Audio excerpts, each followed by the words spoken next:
और यहाँ पे हम कुछ तोड़ फोड़ या फिर किसी का नुकसान करने के लिए नहीं आए हैं। हम यहाँ पर हमारी हिफाजत का मसला लेके आए हैं और ये हिफाजत मसले के लिए हमको गांव वालों को भी सुधरना पड़ेगा और इन प्राइवेट फाइनेंस कंपनी वालों को भी सुधरना पड़ेगा।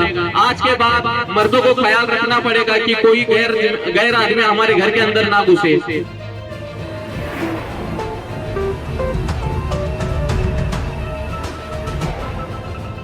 सूरह नूर में इन जराइम को मिटाने के बारे में बार बार ताकीद की है, तो हमारा भी फ़र्ज़ है कि हम इन जराइम को मिटाने में कम से कम थोड़ा हिस्सा लेकर आखिरत को बनाने वाले बने। इन जराइम में सबसे बड़ा जुर्म जो है, जो गुनाह होता है, वो ज़िना है। और अक्सर देखने में आया है कि जो गुनाह होता है वो सबसे पहले औरत से शादी होता है। तो जहाँ ज़िना आया है तो वहाँ सबसे बड़ी जो वजह आई है वो क्या है? कर्ज है। अब इंसान कर्ज लेता है या देता है, तो इंसान कर्ज लेने वाला न सोचता है न देने वाला सोचता है, न उसके बारे में तहकीक होती है कि लेने वाला कर्ज क्यों ले रहा है और देने वाला कर्ज क्यों दे रहा है। लेने वाला अपनी हाजत के हिसाब से लेता है। अब हम लोगों को 5,000 की ज़रूरत रहती है, लेकिन लेते वक्त हम क्या है 50,000 लेते हैं। अब देने वाले को उसमें फ़ायदा है कि क्या है 5,000 देकर वो हमसे 50,000 वसूल कर रहा है। तो इसने क्या है, इसे बिजनेस बना दिया। अब हम लेने वाले सबसे बड़े बेवकूफ़ हैं कि हम 5,000 ले रहे हैं और अपनी मेहनत की कमाई उसके तक 50,000 तक की पहुँचा रहे हैं। हाँ, तो ये क्या है कि हमारी सबसे बड़ी बेवकूफ़ी है। तो इससे हमें बचना है। अब इससे बचने के लिए क्या है, अल्लाह के नबी ने क्या फरमाया कि क्या है, एतदाल पसंद ज़िंदगी गुजारो। जो अपने अखराजात है उसमें से बचाओ, अपनी शादियों को, अपनी तमाम ज़िंदगी को सादगी पर लेकर आओ। जब ज़िंदगी हमारी सादगी पर आएगी तो फिर क्या है, ये तमाम जराइम होने से बचेंगे। क्योंकि जो संविधान है उसने हर मज़हब को क्या दिया है, रियायत दी है। संविधान ने हर मज़हब को रियायत दी है, छूट दी है। तो हम हर मज़हब के बारे में, हर कौम के बारे में सोचें, क्योंकि इसकी वजह से हर माँ की, हर बेटी की, हर बहू की, हर बेटी की, हर बीवी की इज्जत नीलाम हो रही है। ये जो जराइम हो रहे हैं तो इसमें हर बच्चे का है मुस्तकबिल नीलाम हो रहा है। हर बच्चे का मुस्तकबिल खतरे में है। तो हर एक माँ हो, बाप हो, भाई हो, बहन हो, बीवी हो, शोहर हो, हर एक अपने लाइन से सोचे और अपनी क्या है कौमों को बचाने की फ़िक्र करे, अपने मज़हबों को बचाने की फ़िक्र करे। क्योंकि हम सब जो भारतीय नागरिक है वो आपस में भाई भाई है, आपस में भाई भाई एक जिस्म की तरह है। तो हर एक को बचाने की फ़िक्र करना है। जब हम अपने खर्चों पर लगाम लगाएंगे तो गरीबों की मदद होगी। और जो इस जराइम में मुर्तकिब हो रहे हैं तो ये सब इससे बच जाएंगे। लेकिन फ़र्ज़ हमारा भी है कि हम इन तमाम चीज़ों से बचने की फ़िक्र करें और अपनी ज़िंदगी को सादगी पर लेकर आए। देखो, कर्ज जो निकाला जाता है वो सब फालतू चीज़ों के लिए। अगर क्या अस्पताल की वजह से या मर्ज़ की वजह से कर्जा ले रहे हैं तो सरकार ने बहुत सारी क्या है सुविधाएँ निकाली है। तो उसमें से हम फ़ायदा उठाने वाले बने और उसमें से फ़ायदा उठाकर अपने क्या है कर्ज से बचने की फ़िक्र करें, खुद भी बचे और दूसरों को भी बचाएं। अल्लाह इनकी मेहनतों को कबूल करे। ये किसी एक कौम या किसी एक मसले को लेके नहीं है, ये पूरे गांव वालों के लिए, गांव वालों से उठाई गई आवाज है। तो मेरे भाइयों, यहाँ पे हम किसी एक जनरेशन या फिर किसी एक औरत का तबका या फिर मर्द का तबका इसके लिए नहीं काम कर रहे। हम हमारे घर की इज्जत और आबरू के लिए काम कर रहे हैं। हम हमारे गांव की इज्जत और आबरू के लिए काम कर रहे हैं। मुझे या फिर इन नौजवानों को या फिर उलमाओं को या फिर या मस्तूरात बहनों को, इन सबको परेशानी ना वो लोन लेने से ना वो लोन देने से है। हमें हमारी हिफाजत चाहिए। ये लोन लेके, ये वापस लेने के नाम से ये जो दरिंदगी की जा रही है, इसके खिलाफ आवाज उठाने के लिए आज हम सब यहाँ पे हैं।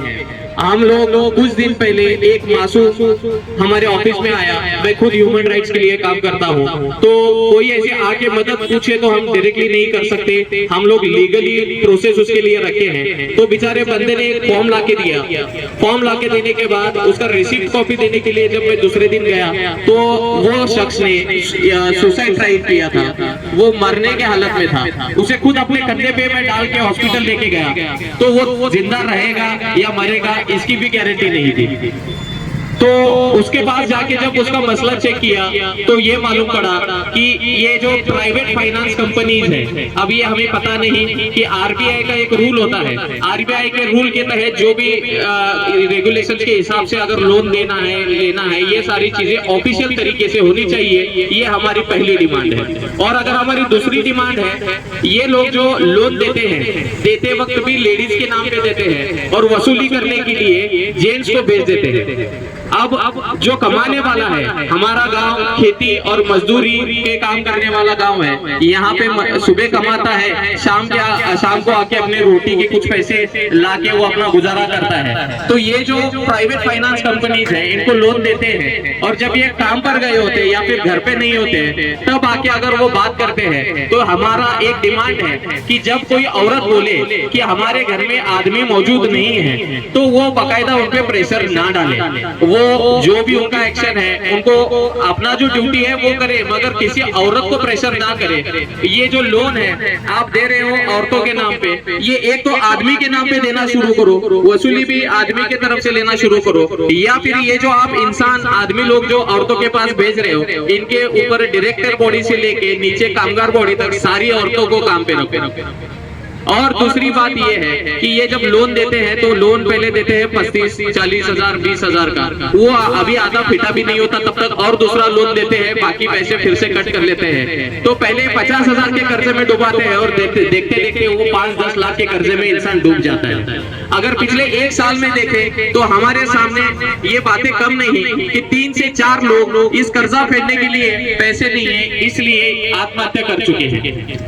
और इसी के साथ साथ अगर गरीबों के घर में जाए, यहाँ पे जुनेद नगर है या फिर दादी नगर है या फिर सागर नगर है, शाम नगर है, यहाँ पे सारे गरीब लोग रहते हैं। तो इन गरीबों के पास जब पैसे भरने के लिए जेब में पैसे नहीं होते तो ये आदमी और औरत इनको कई सारे लोगों को गांव छोड़ के जाना पड़ा है। तो मैं इन संघ वालों से, ये जो प्राइवेट फाइनेंस कंपनीज है, पहले तो इनसे रिक्वेस्ट करता हूँ कि अगर आप कुछ लीगल एक्शन ले सकते हैं तो वो लीगल एक्शन ले, बकायदा वहाँ की औरतों को हरासमेंट ना करे, औरतों से दूर रहे। अगर उनका आदमी घर पे नहीं है तो वो इंतजार करे या फिर उनके आदमी से कांटेक्ट करे, औरतों के कांटेक्ट में आने की जरूरत नहीं है। और हमारे गांव वाले जो ये यंगस्टर है या फिर जो आदमी लोग हैं जो घर के जिम्मेदार हैं, उनको भी रिक्वेस्ट करता हूँ, हमें क्या जरूरत है, अगर मैं 4 घंटे काम करता हूँ तो मैं और 4 घंटे करके 8 घंटे काम करने के लिए तैयार हूँ, मगर किसी मर्दूद से मैं पैसे लेके उस आदमी को मेरे घर तक आने नहीं दूंगा। तो भाइयों, हम लोग देखते हैं हमारे जो नौजवान आज यहाँ पे हैं, हमारे गांव के जो नौजवान हैं, इनसे भी मैं रिक्वेस्ट करता हूँ कि ऐसे काम मत करो। अय्याशी के लिए आप लोन लोगे और फेडने के लिए आपके औरत को अगर वहाँ पे रुकना पड़े तो हम जैसे बेशरम कोई नहीं। तो हमें ये ख्याल करना पड़ेगा। हम एक तरफ संघ वालों को भी बोल रहे हैं, मगर ये जिम्मेदारी हमारी भी है कि पत्ते खेलने के लिए संघ निकालोगे और फेडने के टाइम पर औरत को आगे करोगे तो तुम्हारे जैसा बुज़दिल इंसान कोई नहीं। अगर कहीं जुआ खेलने के लिए आप कर्जा निकालोगे और फेरने के लिए औरत को सामने लाओगे तो हमारे जैसा बुज़दिल को नहीं। हम आदमी जात हमारे ईमान के अगर पक्के हैं, अगर औरत की हिफाजत चाहते हैं, अगर अपने ईमान की हिफाजत चाहते हैं तो 2 घंटे की जगह 4 घंटे का भी काम करो, 4 घंटे की जगह 8 घंटे काम करो, मगर ऐसी कोई गंदी हरकत ना करो कि अपने घर की औरत को आगे आना पड़े। तो ये सारे गांव वालों के लिए भी मैसेज है। और एक शांततापूर्ण प्रोटेस्ट मैं यहाँ पे सफल करने हम लोग यहाँ पे, मैं सारे जो हमारे मोहल्ला लोग हैं, आज गांव के जो हिंदू मुस्लिम भाई, ये यंगस्टर्स, ये मस्तूरात जो सब आगे आए हैं, मैं सबके लिए जाते जाते एक ही रिक्वेस्ट करता हूँ, गाँव वालों को एक चीज समझनी होगी, मर्दों को एक चीज समझनी होगी कि ऐसा कोई शर्मनाक काम ना करो कि जिसके लिए औरत को आगे आना पड़े, औरत की हिफाजत पे आ जाए। और दूसरी तरफ ये जो प्राइवेट फाइनेंस कंपनीज है, इनके लिए मैं एक रिक्वेस्ट करता हूँ कि अगर भाइयों आप जब भी आ रहे हो वसूली करने के लिए, अगर घर में कोई औरत है तो उसे प्रेशराइज करना आपका गलत है। आप जो भी लीगल एक्शन ले सकते हो, आप उनको नोटिस भेजो, आप उनके एड्रेस पे नोटिस भेजो, आप उनके घर में घुस के जाके ये गंदे काम करना छोड़ दो, क्योंकि हर एक औरत की हिफाजत करना, चाहे वो हिंदू हो, चाहे मुस्लिम हो, चाहे क्रिश्चियन हो, ये ऐसे भाई है, हम सबके लिए काम करने के लिए तैयार है, मगर इसके लिए हमारा खुद का भी जिम्मेदार होना बहुत बहुत जरूरी है। तो मैं आज यहाँ पर जो भी जिम्मेदारी वाले लोग हैं, इनके लिए रिक्वेस्ट करता हूँ कि हम सब मिले और इस चीज को कितने शांतता से लेके हम लोग इसको सॉल्व कर सकते हैं। इसके लिए मैं ऑलरेडी हमारे गांव के पीएसआई सर से भी मदद मांग चुका हूँ, और यहाँ पे हम कुछ तोड़ फोड़ या फिर किसी का नुकसान करने के लिए नहीं आए हैं। हम यहाँ पर हमारी हिफाजत का मसला लेके आए हैं, और ये हिफाजत मसले के लिए हमको गाँव वालों को भी सुधरना पड़ेगा और इन प्राइवेट फाइनेंस कंपनी वालों को भी सुधरना पड़ेगा। आज के बाद मर्दों को ख्याल रखना पड़ेगा कि कोई गैर आदमी हमारे घर के अंदर ना घुसे, और हमारा वो संघों को भी रिक्वेस्ट है, और जो भी यहाँ के तहसील मर्द से लेकर औरत को दे दी गई है। ये आज दुनिया का बनाया हुआ कानून है कि औरत शाना बशाना मर्द के साथ बाहर निकले और औरत शाना बशाना मर्द के साथ दुनिया कमाए, डिग्रियां हासिल करे, और जहाँ पर मर्द ड्राइविंग कर रहा है तो औरत कंडक्टरी करे। ये दुनिया का बनाया कानून है। दुनिया तो औरत को बाहर लाना चाहती थी ताकि दुनिया के निजाम में फसाद बर्पा हो जाए, दुनिया के निजाम के अंदर गुनाहों का माहौल पैदा हो जाए। लेकिन जहाँ बदकिस्मती से मुसलमान ने इस कानून को अपनाया और औरतों को शाना बशाना इख्तिलाफ के साथ तालीम में कुछ शरीक दिया, जॉब में भी शरीक किया, और मर्द अपनी सुस्ती दिखाते हुए अपने घरेलू अखराजात को बोझ औरतों की जिम्मे डाल दिया, तो औरतों ने मजबूर होकर अपने जिस्म को बाहर लाकर अपने आप को गैरों के सामने पेश करके घरेलू जिम्मेदारियों को बोझ उठाते हुए नाजायज कदम उठाने पर मजबूर कर दिया। ये किसका ये निजाम कायनात में तब्दीली की बिना पर है। तो जब तक एक निजाम शरीयत के मुताबिक चलता रहेगा कि औरत घर के अंदर रहे, मर्द बाहर रहे, और शोहर जिस हाल में रहे उस हाल में बीवी अपने घर में गुजारे, ये सारे खुराफातें हमें देखने पड़ेगी। आज तक जो बाजार में और गलियों के अंदर ये शरीयत के खिलाफ जो औरतें बाहर फिर रही है और गैरों के सामने ऐसी बैठती है जिस तरीके से एक टीचर के सामने शागिर्द बैठती है, ये सब क्यों हो रहा है?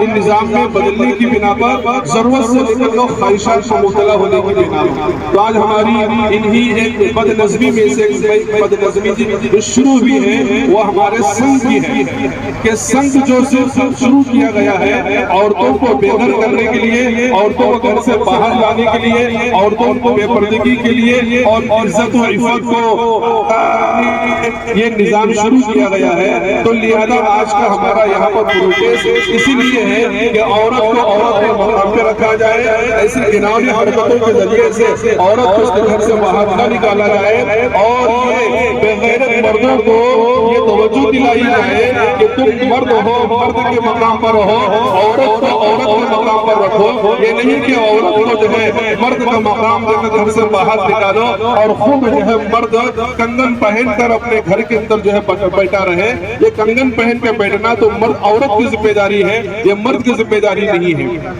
मालूम हुआ अगर किसी के अंदर जो है बीवी को संभालने की ताकत नहीं है तो उसका मतलब ये नहीं कि वो बीवी को निकाह करके उसको बाजार में खड़ा करे, उसको तो निकाह ही जायज नहीं है। निकाह तो उसके लिए है जो बीवी की नान नफे संभाल सकता है, जो घर के अखराजात संभाल सकता है। तो लिहाजा जब मर्दों ने अपने काम के अंदर सुस्ती दिखाई और औरतों पर अपने काम की जिम्मेदारी डाली, या औरतों ने खुद जिद करके मगरबी तहजीब से मुतासिर होकर अपने आप को शाना बशाना मर्दों के साथ खड़े होने तैयार, तो फिर इस तरीके से ये काले नजर आ रहे हैं कि माल की बुनियाद पर औरत को जो घर के अंदर रहने वाली थी रोडों पे लाया गया और इसको माल की बुनियाद पर टिश्यू पेपर की तरह इस्तेमाल करके बेयारों बनकर छोड़ा जाने लगा, इसलिए कि शरीयत के निजाम में तब्दीली की गई। और ये होता रहा तो आइंदा भी इसी तरीके से इज्जतें लूटी जाएगी, आबरूएं बर्बाद होती रहेगी, और इसी तरीके से और एक नामों से इंसानियत का नाम दरिंदों में लिखा जाता रहेगा। इसलिए हम तमाम यहाँ पर जमा है,